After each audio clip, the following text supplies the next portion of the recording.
And I thought, okay, that was the most realistic experience I've ever had in my whole life. It was realer than real. That's all I can describe. It was a year after that he passed that I had a profound visitation from him.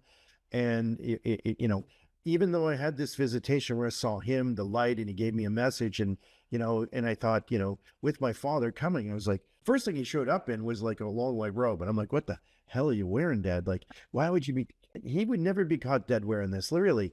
And here I'm seeing my dad in this long white robe and this beautiful, bright, like exorbitant light that is just undescribable. And all I could think about when I saw this space was, oh my God, that's home. That's where I've come from. This is where I belong. I'm returning back to my home.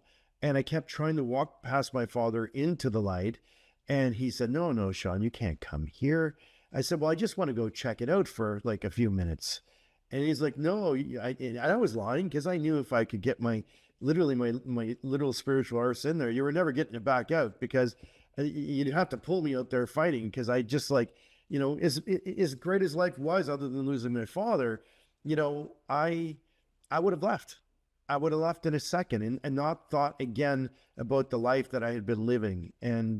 But we all have a purpose. We have a plan for life that we sometimes don't remember or consciously remember, and it unfolds as we step into the people that we are as we go through life. That's kind of what my dad said. He says, well, you can't come because if you do, and then he showed me what it would look like for my mom if I was to journey home to the spirit world. And it was very hard. My mom would struggle about 7 more years of grief after losing my father. And it would be very profound and heavy. And she ideally would overcome it eventually, but it would be such a hardship for her. It was undescribable. And then he showed me what it looked like for my brother. Now, my brother would get over me much quicker and easier, but I mean, he was young, right? So it was his journey through grief would be much different than my mom's.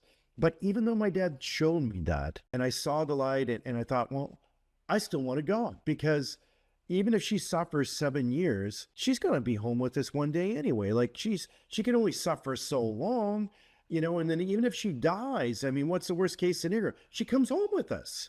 So I was kind of like justifying it. And he's like, no, you don't get it. This is not her journey. That's not her purpose. And you have one yourself. And he said, this is why we had this agreement long before you or I were born, that I would die, I would leave your life, and I would help you remember who you are and show you the light. And I'm like, okay.